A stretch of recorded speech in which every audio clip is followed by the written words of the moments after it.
Fidèles téléspectateurs de Géopolis TV, bienvenue à votre émission Géopresse et très heureux de vous retrouver dans ces nouveaux numéros qui va se consacrer essentiellement sur le renforcement du partenariat entre la République démocratique du Congo et le Royaume de la Belgique.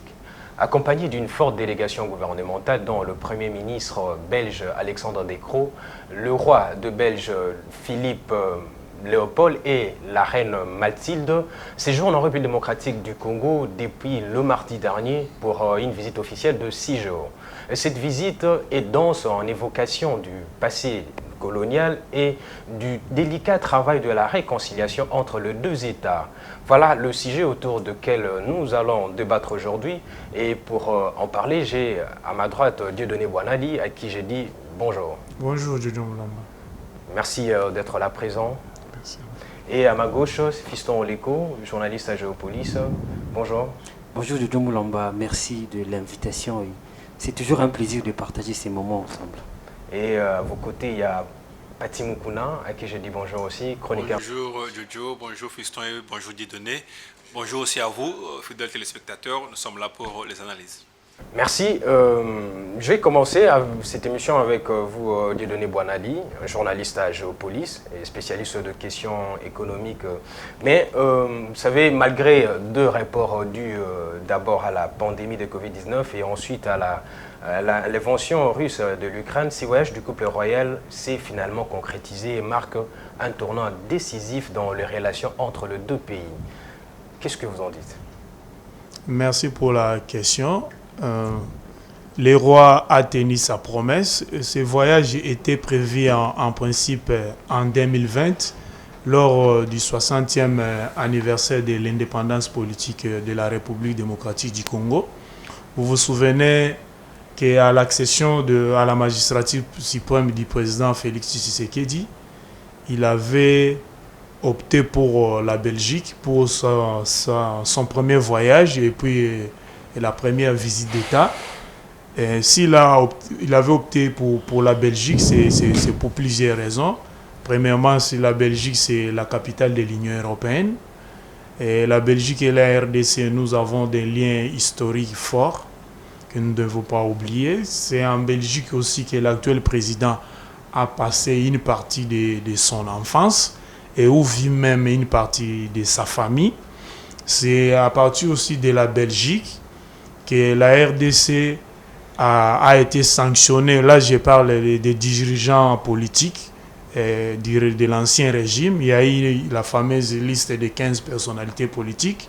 C'est à partir de la capitale de l'Union européenne que toutes ces sanctions sont tombées sur la RDC. Et en devenant président de la République, Félix Tshisekedi, conscient de l'enjeu, il savait qu'il y avait une sorte d'embargo politique décrété contre les autorités congolaises. Et ça n'est suivi la rupture même de la coopération avec certains pays de l'Union européenne. Conscient de l'enjeu, même du danger qui guettait le pays, le président a opté pour son premier déplacement d'aller en Belgique. Il fallait d'abord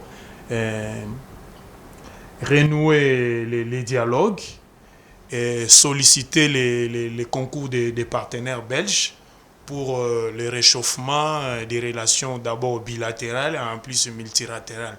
Il s'agit en fait du raffermissement de la coopération entre les deux États.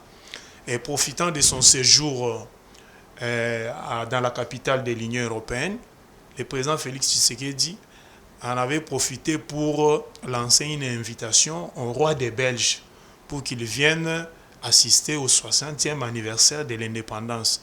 Vous l'avez relevé tout à l'heure, la pandémie de Covid est venue un peu perturber l'agenda royal et ça en est suivi aussi l'invasion russe de l'Ukraine. Le roi étant le roi des Belges, le roi de la Belgique a une capitale, Bruxelles, qui a un double statut. Le fait d'être la capitale du royaume de Belgique et puis la capitale de l'Union européenne. Ça allait être irresponsable pour le roi Philippe de se déplacer pendant ces moments-là. Laisser ses compatriotes qui étaient touchés par la pandémie de Covid Et sage qu'il était, il a contacté la République démocratique du Congo, Kinshasa, par des voies diplomatiques pour demander les reports de ses voyages. Et 2 ans après, le roi est venu au Congo pour une visite de 6 jours. Nous l'avons accueilli.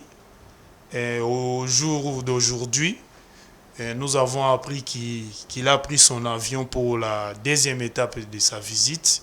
Il est dans les airs du Congo en partance pour Lubumbashi, la capitale qu'il fait faire. Donc, Fiston Oleko, le roi de Belge et en République démocratique du Congo, il séjourne le mardi dernier. Et au moment où nous tournons l'émission, il séjourne déjà à Lubumbashi, capitale que préfère du pays. Est-ce que nous pouvons aujourd'hui considérer que la République démocratique du Congo est honorée par la Belgique?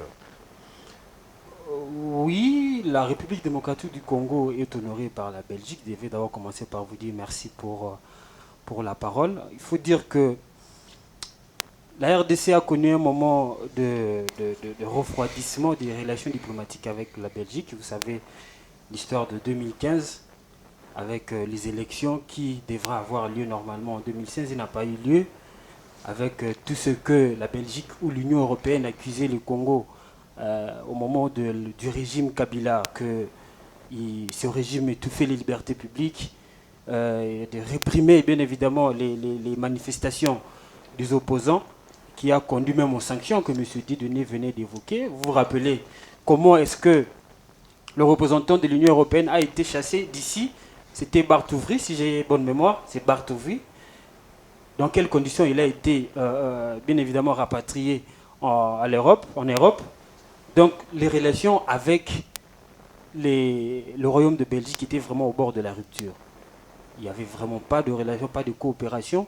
Il faut savoir aussi que la Belgique et la République démocratique du Congo coopèrent dans le secteur, le secteur militaire, le secteur de la défense. Et la République, la RDC bénéficie beaucoup plus en termes de formation, dans des centres de formation éparpillés, un peu disséminés sur l'ensemble du territoire. Et la Belgique n'assurait plus, bien évidemment, ces formations-là en faveur de l'armée congolaise. C'était un problème réel parce que l'expertise, surtout dans ce secteur, ne venait vraiment beaucoup plus que de la Belgique. Et à son accession au pouvoir, le président de la République a souhaité commencer par la Belgique, comme l'a si bien dit M. Dieudonné, pour essayer un peu de normaliser les relations avec ce pays. La Belgique, c'est la porte d'entrée de l'Union européenne. La Belgique, c'est un pays qui, géographiquement, est situé entre, si vous voyez, il est vraiment entouré des pays qui sont aujourd'hui en Europe riche. Vous avez l'Allemagne, la Hollande et la France, bien évidemment.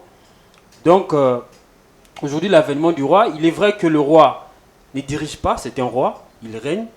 Encore, il faut dire que la Belgique est une monarchie constitutionnelle, c'est-à-dire qu'il y a un gouvernement qui gère couramment les affaires de l'État.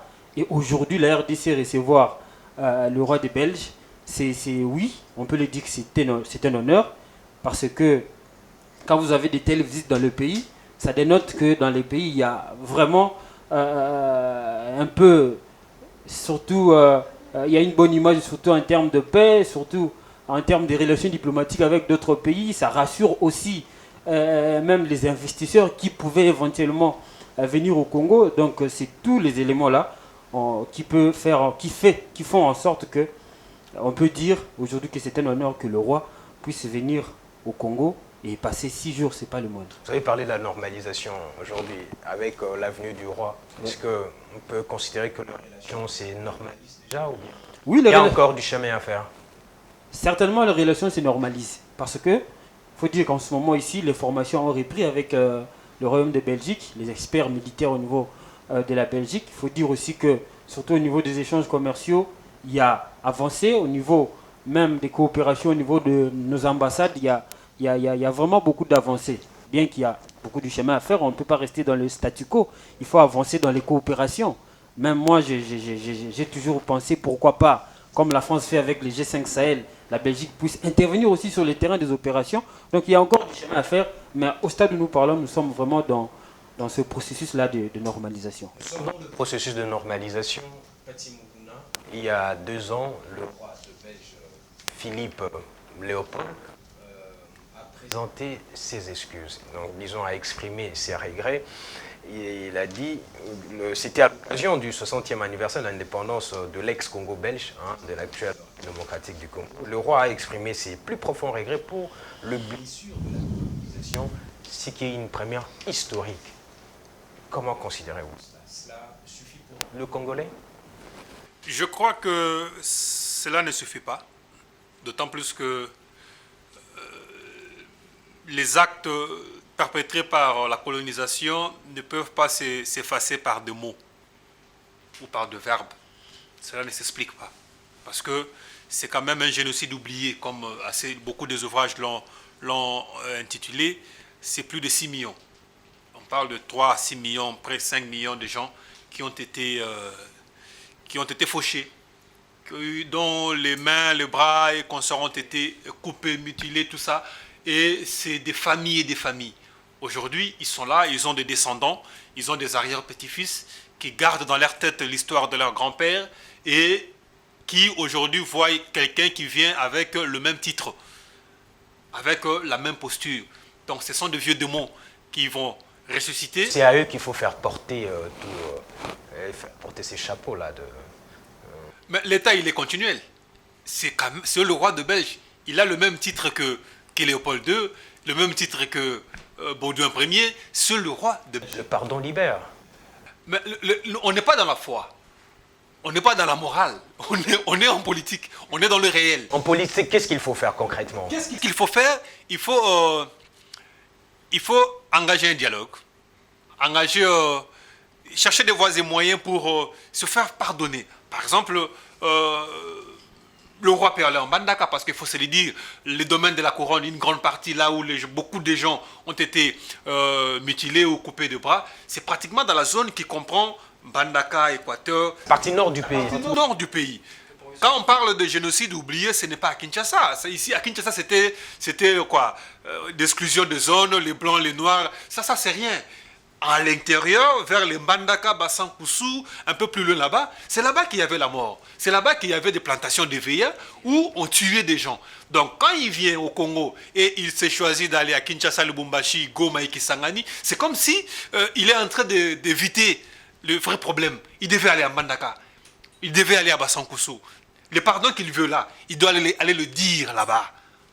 Au moins, il pourra soulager quelques personnes. Mais quand il vient, il fait son détour ailleurs, sans passer par les endroits où la mort est passée au nom de la Belgique, je crois que ça ne résout rien.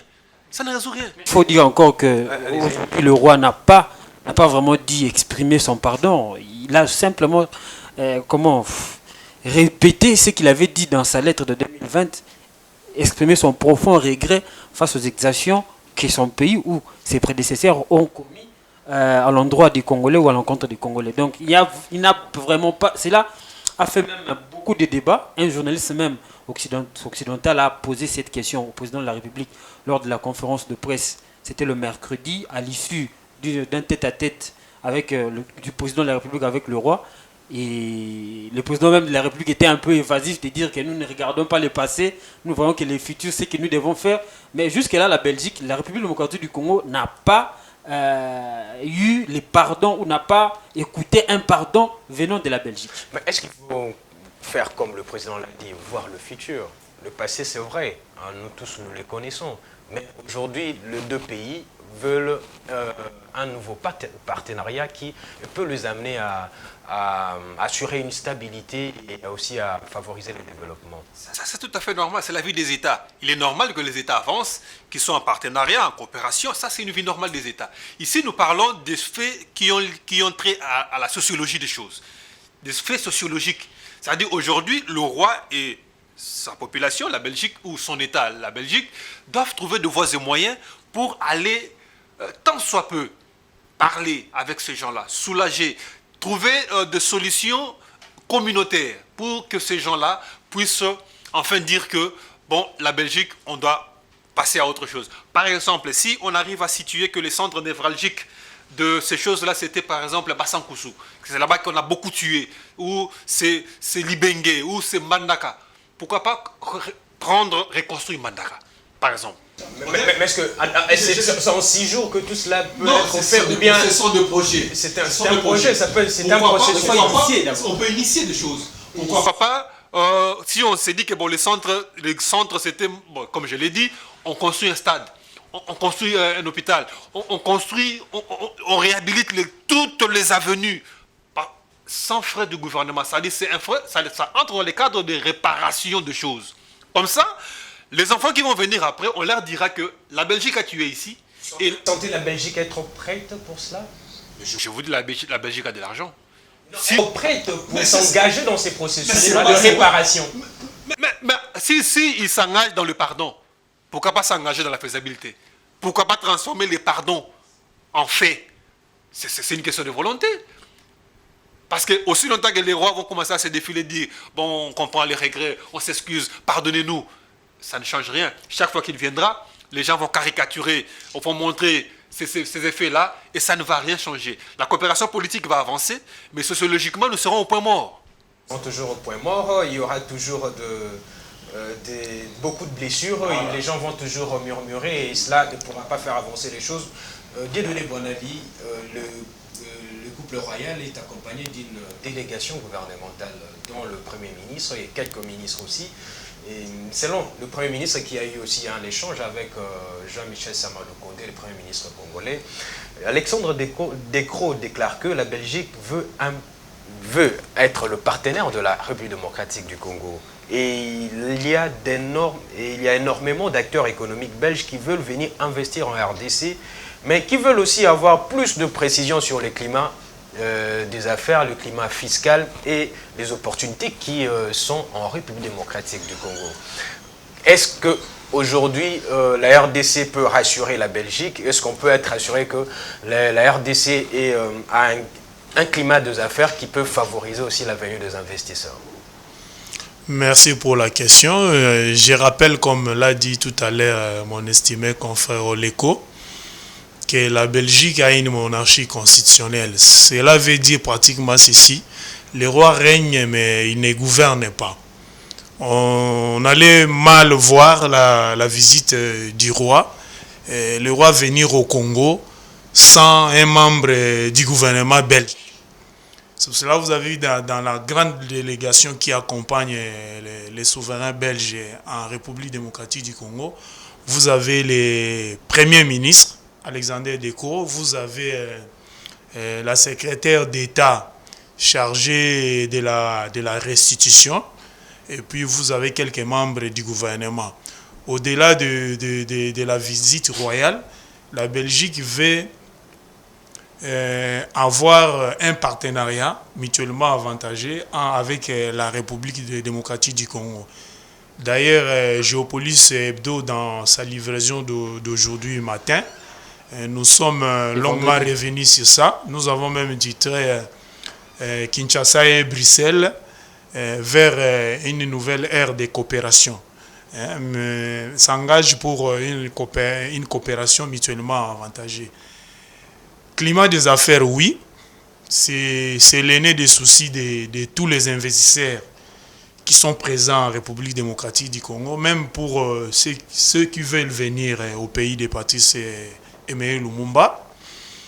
Il faut améliorer le climat des affaires.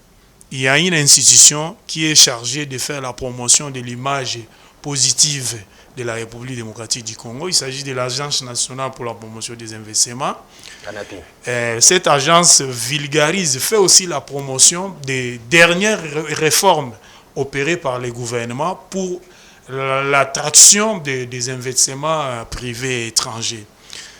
Mais nous ne sommes pas arrivés, comment dirais-je, à attirer beaucoup d'investisseurs qui vont permettre à la République de créer des emplois, de résorber les chômages. Il y a encore des investisseurs qui sont réticents, qui disent que le climat des affaires n'a pas été amélioré.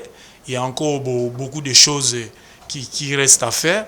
Le Congo a beaucoup à donner à la Belgique.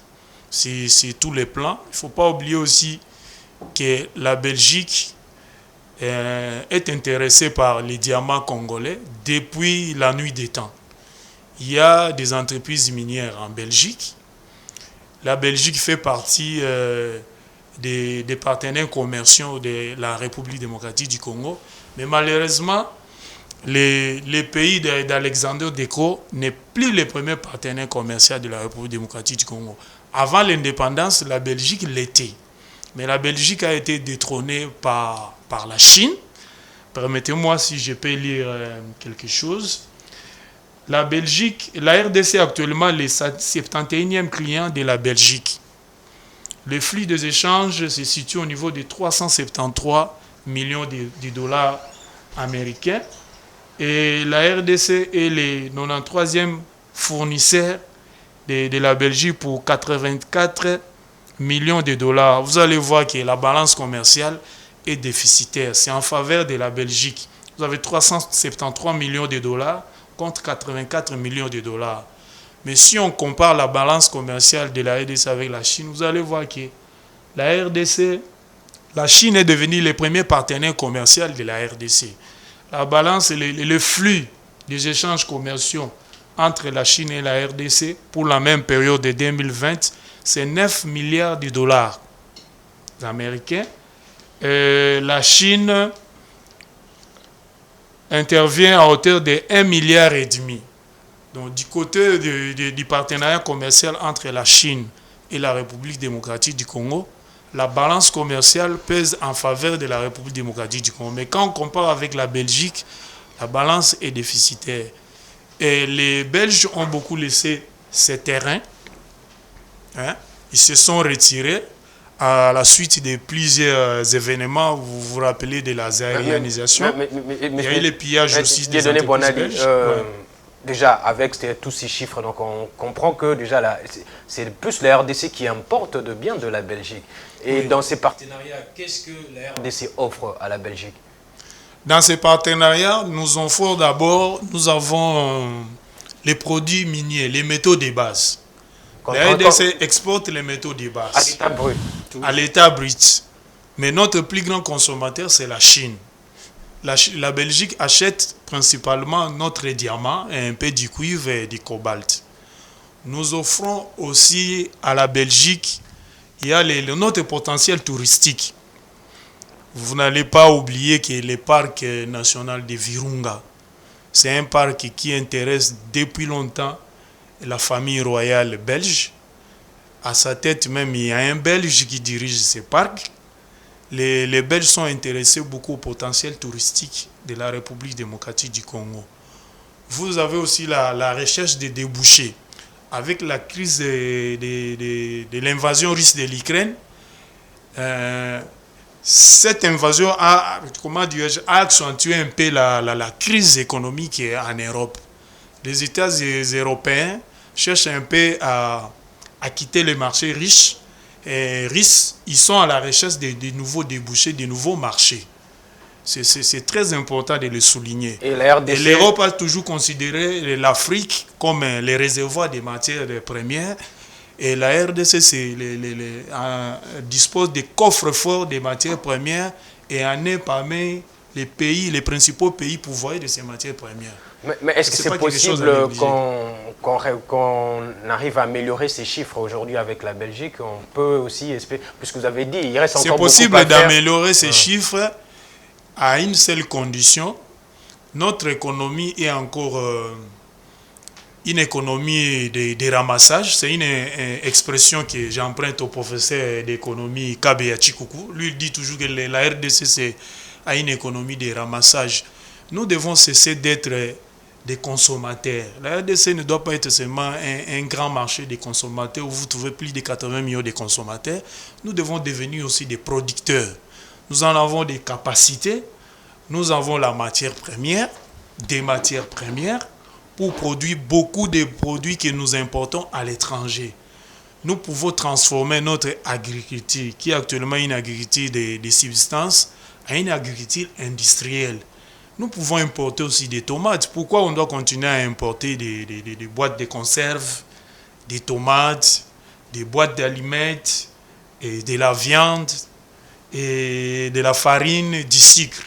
On peut en produire. L'expérience a montré que si on électrifie les pays, on donne de l'énergie à toutes les 26 provinces, nous pouvons nous industrialiser, nous pouvons inverser la balance, comme l'a toujours souhaité et défendu le ministre du Commerce extérieur Jean-Lucien Boussa. Lui, il dit qu'il faut changer de paradigme. Il faut cesser d'être un marché des consommateurs. Nous devons devenir un marché des producteurs. C'est possible. Oui, c'est possible. Il faut la paix et surtout de l'énergie. Oui, il faut la paix et surtout de l'énergie. D'ailleurs, le roi Philippe, devant le parlementaire congolais, il a souligné, il a déclaré que pour parler d'un développement harmonieux en République démocratique du Congo, il faut qu'il y ait la paix et la stabilité du pays. Qu'est-ce qu'il faut pour qu'il y ait paix et stabilité dans le pays aujourd'hui? Puisque le développement aujourd'hui reste seulement un slogan, développement, mais sans paix, sans stabilité, c'est pratiquement difficile. Oui, je le disais ici en liminaire, c'est-à-dire que nous devons aussi revoir comment est-ce que nous coopérons avec un pays comme la Belgique. Et voilà, surtout sur ce secteur-là de la défense nationale, il faut voir comment améliorer un peu sur ce point-là, voir pourquoi pas, comme je l'ai dit tantôt, et voir une intervention au niveau opérationnel et à la République démocratique du Congo, parce qu'il s'est avéré aujourd'hui, il faut qu'on se le dise, que notre pays n'a pas pu, ou ne peut pas, n'arrive pas à mettre fin réellement à l'insécurité, surtout à l'est du pays, mais aussi un peu partout. La Belgique a promis son soutien. La Belgique a promis son soutien. Il nous soutient. De quel soutien? Il nous soutient déjà. Surtout quand on parle d'ici de la formation de nos militaires, il nous soutient en termes de capital humain, c'est très important. Et moi, je pense qu'il faut monter d'un cran pour voir enfin et ces développements harmonieux puissent arriver. Parce que là où il n'y a pas la paix, il n'y a vraiment pas moyen de développement. Et revenons un peu dans cette question des coopérations avec la Belgique, mais aujourd'hui, on peut parler aussi, on peut parler bien de la Belgique, le soutien de la Belgique, surtout en termes sur le plan économique. Mais quelle est la Belgique surtout en termes d'économie? Aujourd'hui, la Belgique est beaucoup plus forte, surtout sur le secteur tertiaire. Si vous voyez, il a plus de services. Plus de services, c'est-à-dire que les services contribuent à 71% à l'économie belge. Et vous allez voir que c'est le secteur de transformation secondaire qui vient en deuxième position avec 26%. Et le secteur de l'agriculture vient en troisième position avec en dernière position, je peux dire, avec 1 et quelque chose % comme ça. Donc dans ces conditions-là, et vous allez comprendre même aujourd'hui, beaucoup d'entreprises belges ici au Congo ne sont que d'importation, c'est-à-dire des dépôts qui prennent bien évidemment des produits qui sont transformés, produits en Belgique et venir ici nous produire des matières qui sont des produits finis. Donc, c'est-à-dire, dans ces conditions-là, moi je pense qu'il faut changer aussi des paradigmes. Changer des paradigmes, c'est-à-dire que, et voir bien que le pourcentage est vraiment bas. Déjà, il faut dire que la Belgique était un petit pays avec 11 millions d'habitants. 30 000 km². 30 000 km², quand on parle d'un PIB, secteur de transformation, contribué à leur PIB à 26%, c'est vraiment très minime. Et à ce stade, on ne peut même pas comparer la Belgique et la Chine, parce que la Chine produit énormément de biens, produit énormément. On ne peut pas comparer la RDC avec la Chine, même si on revenait à une relation, je ne sais pas, au niveau colonial, ça ne serait pas vraiment le cas parce que la Belgique aujourd'hui, surtout en termes de production, c'est vraiment très faible. Donc, et le soutien à la paix, on le dit toujours, mais à quelle hauteur, à quelle manière, comment est-ce que ça va se passer? Comment est-ce que ça va se passer pour que la Belgique puisse nous soutenir avec des discours? C'est bien bon. La RDC a bénéficié des soutiens, surtout verbaux, beaucoup au niveau de l'Afrique, mais aussi au niveau du monde. Mais il faut vraiment passer à l'acte pour pouvoir contribuer à cet effort de paix. Et voilà, envisager ces développements harmonieux pour tout l'étendue du territoire de la République démocratique du Congo. Pati Mukuna, il faut passer à l'acte. La Belgique promet son soutien.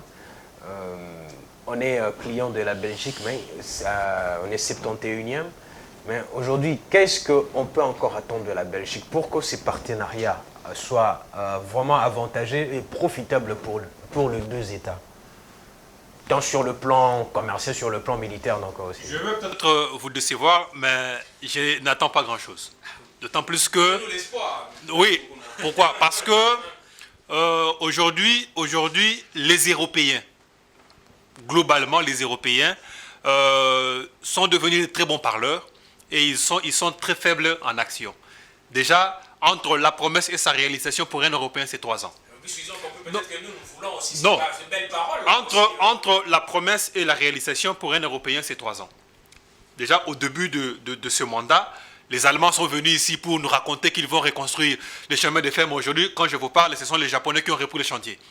Donc, pour les Allemands, ils sont éternellement partis et ils ne sont jamais revenus. Donc, pour les Européens, ils sont comme ça. Très bons parleurs, mais après, vous n'allez rien voir. Parce que le partenariat, ce n'est pas une première. Il ne faut plus rien attendre d'eux. Le partenariat, ce n'est pas une première.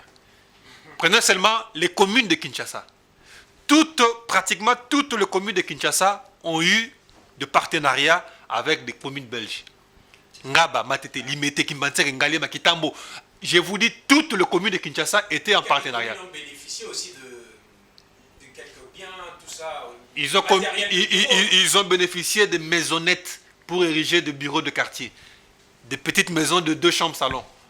Et vous voyez un partenariat avec la Belgique pour venir construire des maisons de chambres salon pour ériger un bureau du quartier. Mais posons-nous la question, à notre niveau, comment on a géré, peut-être c'était à quelle hauteur? C'est ce qui me laisse sceptique quant à voir comment le partenariat va évoluer.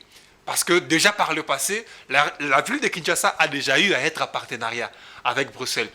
Les hôpitaux, même avec le docteur Mbungane qui est là, il y a déjà un partenariat entre les hôpitaux de la Belgique et de Kinshasa. Jusqu'à aujourd'hui, si je vous pose la question où sommes-nous, on serait au point mort. Les écoles, il y a un partenariat entre les écoles de Kinshasa et les écoles de Bruxelles. Jusqu'aujourd'hui, si vous faites un tour par là, vous allez me dire autre chose. C'est-à-dire que les partenariats avec la Belgique, il y en a autant. Tellement qu'on ne sait plus, ça sert exactement à quoi. Il y a quelques retombées, bien sûr. Je n'ai pas dit que tout est nul. Il y a quelques retombées, mais qui ne représentent pas réellement ce qu'on attend d'un partenariat avec la Belgique. Qu'est-ce qu'on peut bien attendre dans ces partenariats avec la Belgique? Des choses concrètes, des choses palpables. Pas du français. Parce qu'aujourd'hui, le problème, c'est qu'il y a trop de français et moins des actes. Parce qu'on ne s'est pas retrouvé en quoi. Lorsque vous regardez le jumelage tel que ça s'est fait ailleurs, entre les villes, dans la coopération nord-sud, et vous voyez le jumelage qui s'est fait à Kinshasa, vous avez l'impression qu'ici, ce n'est pas la science. Ici, c'est autre chose. Mais ailleurs, vous allez ressentir le jumelage. Mais à Kinshasa, le jumelage est quasi inexistant. Donc, le problème aussi, c'est que le Congolais aussi, quand il reçoit de l'argent, quand je dis Congolais, ça peut être le gouverneur, ça peut être le bourgmestre, quand il reçoit de l'argent, tellement qu'il sait que c'est un fonds extérieur et que l'IGF ne fait pas des inspections sur des fonds extérieurs. Donc là, il faut impliquer l'IGF parce que cet argent vient au nom de l'État. C'est l'État qui est en partenariat. Même si ce n'est pas de l'argent qui sort du trésor public, il faut voir dans quelle mesure insérer l'inspection pour que le gouverneur et ses bourgmestres ne fassent pas ce qu'ils veulent, parce qu'on a vu de bourgmestres construire un petit bureau du quartier et écrire c'est un partenariat avec la commune telle. C'est la honte. C'est la honte. Et si je dois revenir à notre première préoccupation par rapport au domaine de la couronne, moi je crois que ça a été... Il y a eu erreur dans le programme de laisser le roi belge aller à Lubumbashi. Parce que Lubumbashi, encore, c'est un problème lorsqu'un roi belge va à Lubumbashi. Parce que jusqu'à aujourd'hui, ce que la Belgique a laissé à Lubumbashi, ça ne fait que se ressentir. C'est la Belgique qui a créé l'animosité qu'il y a aujourd'hui au Katanga.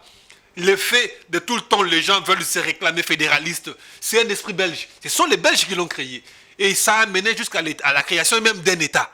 Il devait être accompagné ou bien il devait être... Donc, je crois qu'il ne devait pas aller à Lubumbashi. Parce que là encore, il va encore faire... beaucoup plus à Mbandaka. Il devait beaucoup plus aller à Mbandaka.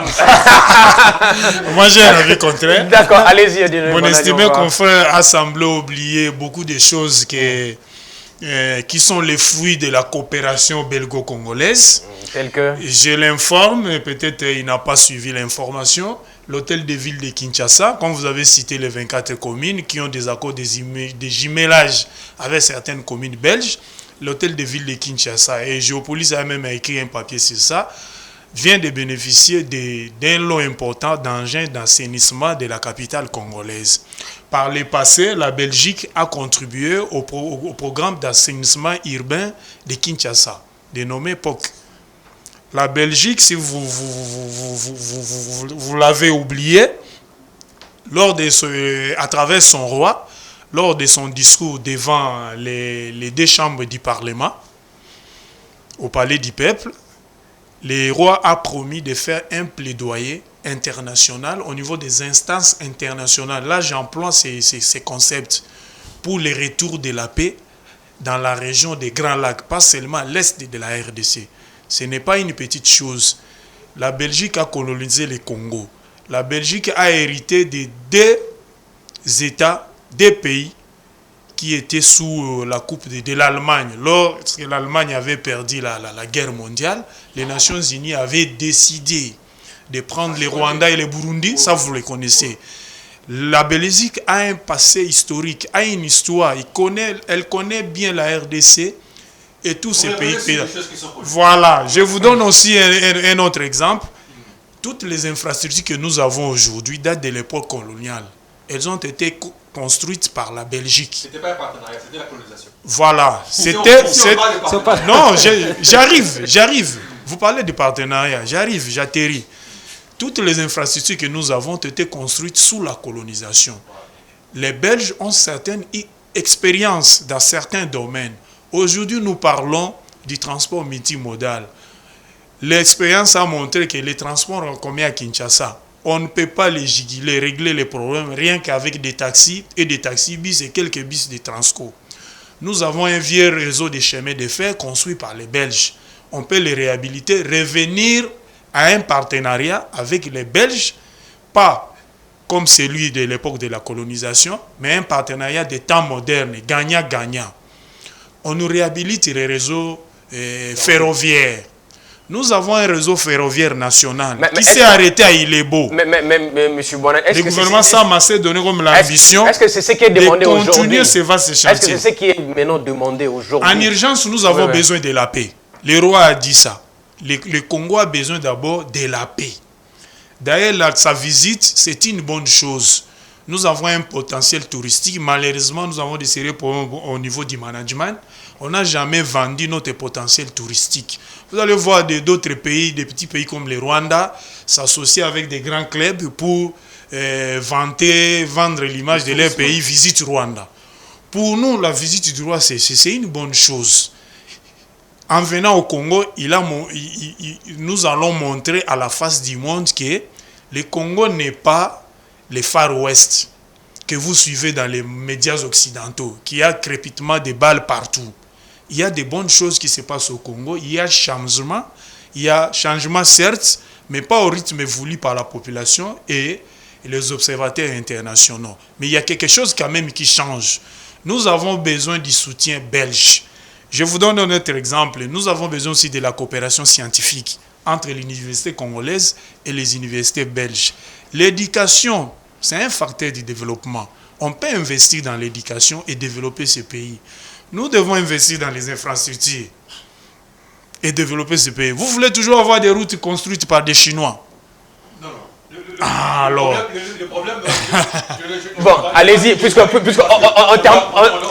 Vous avez déjà parlé des bassins Koussou. Oui, je reviens sur un sujet. Vous avez cité non, Bassan Koussou. il doit terminer. C'est la circonscription électorale de l'honorable Sambo Kolombe. Je pense, ce que vous venez de dire là, les élus de l'Équateur sont là. Ils peuvent faire le plaidoyer, demander au roi, mais pourquoi vous avez choisi d'aller seulement à Kinshasa? Parce qu'il fait beau là-bas, plus que partout ailleurs au Congo. Vous allez à Lubumbashi parce que c'est le coffre-fort de la République démocratique du Congo, Kolwezi et toutes les autres villes.